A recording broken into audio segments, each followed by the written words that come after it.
আসসালামু আলাইকুম। আশা করি সবাই ভালো আছেন। তো অনেকে জানতে চাইছিলেন যে আমার কাছে আমি কীভাবে সার প্রয়োগ করি। তো সেটা আজকে দেখাবো আপনাদের কী কী সার দিলাম। তো প্রথমে যে এইভাবে রিং করে নিচ্ছি, এইভাবে চারি করে আমার কাছে চারি করে রিং করে নিচ্ছি, তাতে জিও ব্যাগ একবারে কান্দায় মানে গর্ত করা যাবে না, হালকা একটু বাকি রাখে তারপরে মাটি চারদিক থেকে খুঁড়তে হবে, খুঁড়িয়ে এভাবে মাটি চলে দিতে হবে, নাহলে জিও ব্যাগের সাইড দিয়ে পানি বেরিয়ে যায় আর কি। আচ্ছা হয়েছে। তো এইভাবে প্রতিটা গাছ এইভাবে করে নেবো, প্রথমে রিং করে নেবো। এটা রিং করার তার একটা কারণ আছে, উপরে সার পড়ে থাকলে সেই সারগুলো বেশিরভাগই নষ্ট হয়। যার কারণে এইভাবে রিং করা আর কি।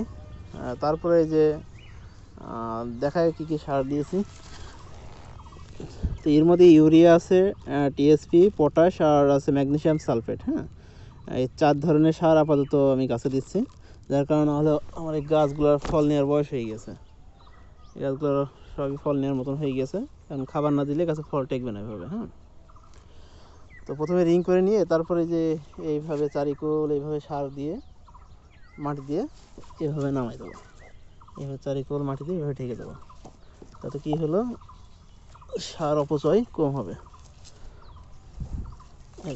এভাবে ঢেকে দেবো, দিয়ে এবার গাছে পর্যাপ্ত পানি দিয়ে দেবো, গাছটা ভালোভাবে সার গ্রহণ করতে পারবে এই আর কি।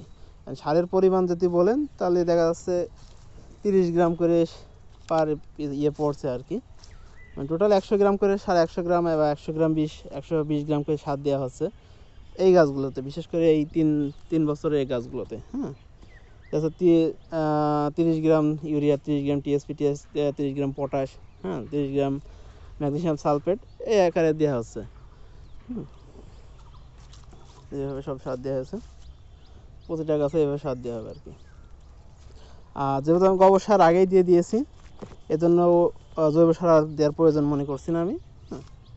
গোবর সার আগেই দেওয়া ছিল, এখন রাসায়নিক সার কিছু দিয়ে দিলাম। একেবারে খালি গোবর সার বা জৈব সারের উপরে গাছ কোয়ালিটি এরকম হবে না আর কি। আর প্রাকৃতিকভাবে পটাশ সারটা তৈরি করতে পারে না গাছ, খুব কমভাবে তৈরি করে, এজন্য পটাশ সার কিছু স্প্রে করতে হবে, দিয়ে স্প্রে করে দেওয়া যায়, পরে মাটিতে প্রয়োগ করা লাগবে মাস্ট। ফল টেকবে না, বা ফল হলে ফল মোটা হবে না, এটা মাথায় রাখবেন।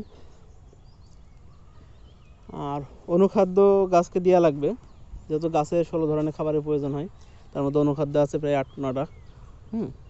তো সেটা আমি পরে কী কী অনুখাদ্য আমি গাছে স্প্রে করি এর মধ্যে মাঝখানে করেছি আমি, কিন্তু ওভাবে প্রকাশ করিনি। তো মাঝে কী ধরনের অনুখাদ্য দিতে হবে সেটাও আমি আপনাদেরকে আমি ভিডিওর মাধ্যমে দেখাবো আর কি।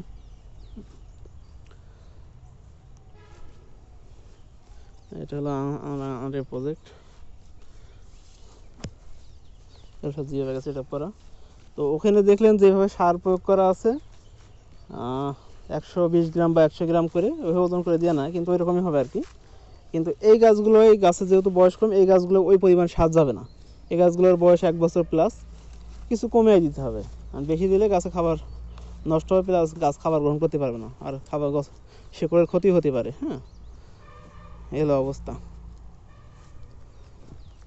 তো আজ এই পর্যন্তই, ভালো থাকুন সবাই, ধন্যবাদ।